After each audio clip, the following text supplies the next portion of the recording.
progreso, asegurando el mañana. Gobierne quien gobierne, Las pensiones se defienden. y lo público También. Buenos días. Más razones para la movilización. En plenas vacaciones y con las maniobras clásicas del poder para desviar la atención de la ciudadanía, con informaciones y debates que acrecientan la idea de la gran crisis y la necesidad de hacer recaer sus consecuencias en la mayoría de la población. A través del pacto de rentas, que es la receta aplicada por el poder financiero y político para que los costes los asuman trabajadores y pensionistas, mayoría de la población, con topes salariales y subidas de pensiones públicas lejanas al IPC real y a la desaparición de la brecha de género. El Gobierno, a través de su representante, portavoz del capital, señor Escrivá, anuncia bombo y platillo que intentará aplicar la ampliación del cálculo de las pensiones públicas hasta los 35 años cotizados, con afirmaciones falsas de que esta acción posibilitará mayores pensiones y mayor sostenibilidad del sistema, siendo la realidad que de aplicarse las pensiones públicas se reducirán para las mujeres en 10,3% y en los hombres un 8,8%, disminuyendo pensiones públicas y aumentando la brecha de género una vez más. La apisonadora del poder financiero sigue su marcha. La pérdida de derechos está cada día más cercana. El camino marcado para perder poder adquisitivo, pensiones públicas y salarios. Sigue su línea a este nuevo anuncio. Se une la ofensiva informativa de la búsqueda de razonamientos para justificar los topes salariales y de pensiones públicas, que ante el aumento brutal del poder adquisitivo de salarios y pensiones públicas quiere aplicar políticas restrictivas tajantes. En estas condiciones, el mejor instrumento es la movilización y la acción contra estas políticas, como nos enseñan las y los trabajadores de países europeos y el colectivo pensionista de algunos países. La unidad de acción del colectivo de pensionistas, la participación de las y los trabajadores y de la ciudadanía es imprescindible. Y en ese sentido redoblamos nuestra llamada a la participación de colectivos, organizaciones y del colectivo pensionista para lograr una gran movilización el 15 de octubre en Madrid. Que sea un indicativo de las movilizaciones que deben desarrollarse por la sociedad en favor de los derechos públicos, de la recuperación de los salarios y de las pensiones públicas. 15 de octubre, todos a Madrid. Gobierne quien gobierne. las pensiones se defienden. Y los servicios públicos. También.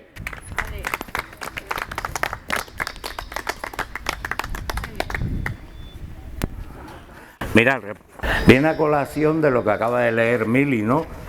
Y es, entrevistan al ministro José Luis Escrivá en el diario.es y ha dicho que en septiembre se empezará a entrar en contacto con las asociaciones sociales y los diferentes grupos parlamentarios del Parlamento.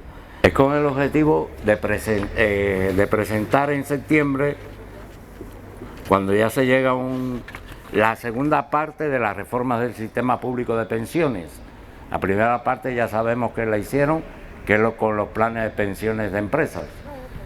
Y la segunda parte es la reforma de los años de cómputo de la pensión, que ya legalmente sea pase de 25 años a 35 años.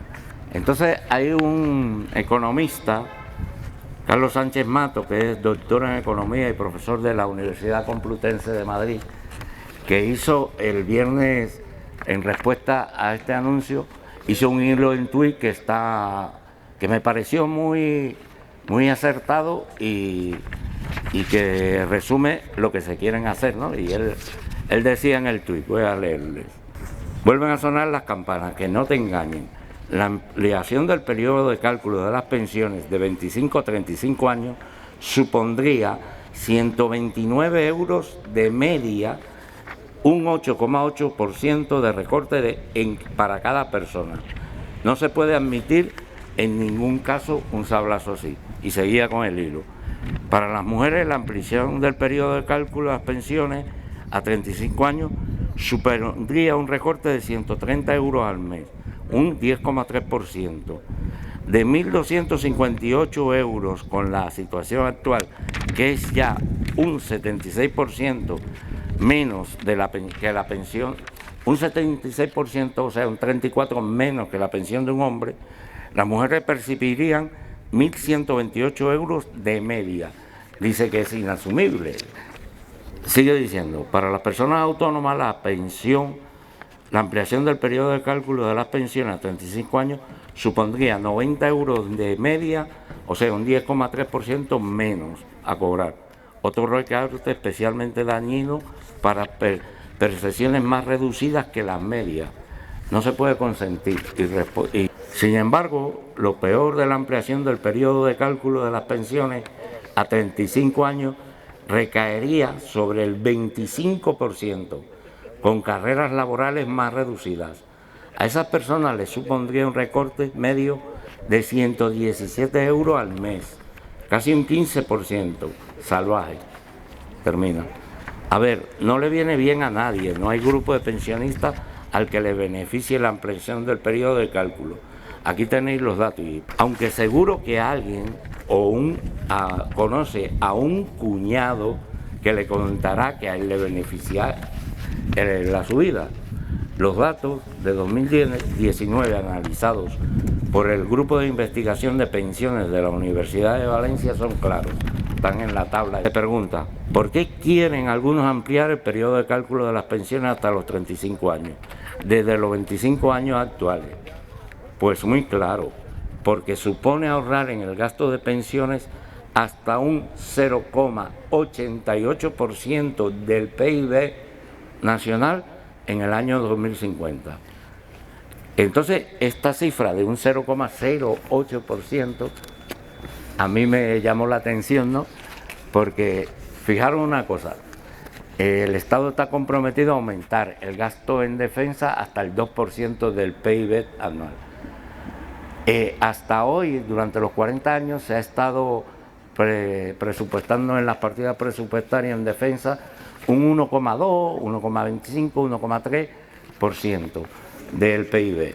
Y siempre el gasto en defensa se ha ejecutado lo presupuestado en el 100% y en muchas ocasiones hasta en un 125 o un 130%.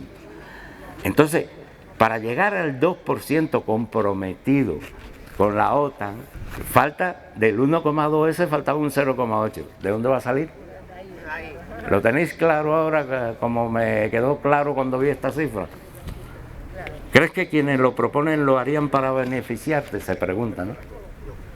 ¿Veis? A beneficiarse ellos. Entonces, sigue él diciendo, debe quedar claro que una simple ampliación del periodo de cálculo de las pensiones perjudica de forma general, pero sí que hay opciones posibles para cumplir con esa reforma y que sea favorable para quienes no tendrían la carrera laboral como en el pasado. O sea, que se puede hacer un método de que sí, que se aumente, pero que no sea agresivo con las personas que no lleguen a ese cómputo por cuestiones ajenas a su desarrollo como persona, a su individuo. Porque hay gente, como muchos jóvenes actuales que llevan muchos años en el paro y no encuentran un trabajo, que nunca van a llegar a esto. Pero no es porque ellos no quieran, es porque hay condiciones que le han imposibilitado. Lo que pasa es que eso son decisiones políticas. Entonces se coge este porque este es el mejor para ellos, para cuadrar sus cuentas. Entonces, ya esto ya no es nada de él. Yo, después de haber visto esto y releyendo algunas cosas, llegué a mis conclusiones, ¿no? Que son que si aún no encuentras motivo para participar el 15 de octubre en la manifestación de Madrid convocada por COESPE conjuntamente con otras organizaciones de pensionistas, trabajadoras, trabajadores y sociales del Estado, es que no te interesa para nada tu pensión y mucho menos las pensiones futuras de tus hijos, hijas, nietos. Además, demuestras que no conoces, y si lo conoces, pasas de aplicarte el significado de solidaridad. Y si buscamos el significado de solidaridad, dice textualmente: la solidaridad es el apoyo o la adhesión circunstancial a una causa o interés de otro, por ejemplo, en situaciones difíciles. Su origen es del latín solidus, que significa solidario. Solidarios es cuando dos o más personas se unen y colaboran mutuamente para conseguir un fin común. Se habla de solidaridad tanto material como sentimental. Se ofrece ayuda a los demás y una colaboración mutua entre las personas sin pedir nada a cambio. Es un acto desinteresado. Por eso no se puede tomar como solidario que un multimillonario done a una organización caritativa, porque aunque parezca que es solidario y que él no pide nada a cambio, la ley le permite luego de gravarse impuestos a la hora de presentar su IRPF. Entonces, por eso hay que tener claro a veces muchos conceptos y en qué ocasiones los usan y no lo están usando realmente como explica el concepto. Luego me voy a tomar la libertad de leer algunos artículos de la Constitución española, la que está vigente ahora, con el objetivo de que luego veamos cuáles o cuántos se pasan por el arco del triunfo: el gobierno, el Consejo de Ministros, las diputadas y diputados del Congreso, senadores y senadoras del Senado, cuando se aprueban estas reformas en el sistema público de pensiones. Porque pensamos que solo al tema de las pensiones, el artículo 50 y ya está. No. Yo creo que hay más artículos que deberíamos tener en cuenta.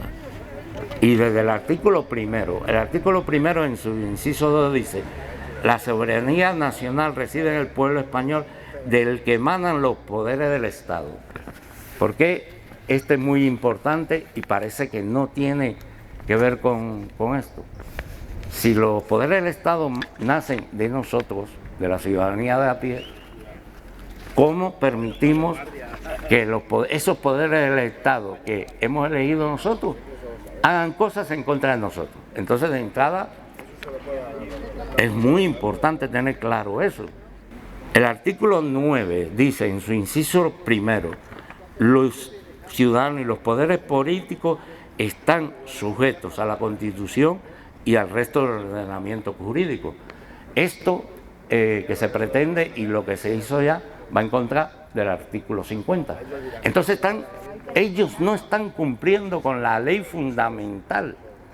Todas las leyes emanan de la Constitución y con la fundamental no cumplen. Además, el segundo dice: corresponde a los poderes públicos promover para las condiciones para las que la libertad y la igualdad del individuo y de los grupos que se integran sean reales y efectivas, remover los obstáculos que impidan o dificulten su plenitud y facilitar la participación de todos los y todas las ciudadanas y ciudadanos en la vida política, económica, cultural y social. Como vemos, con esa reforma se recrudece la desigualdad de género. Y aquí dice: tu fuerza y sacrificio no pueden quedarse en la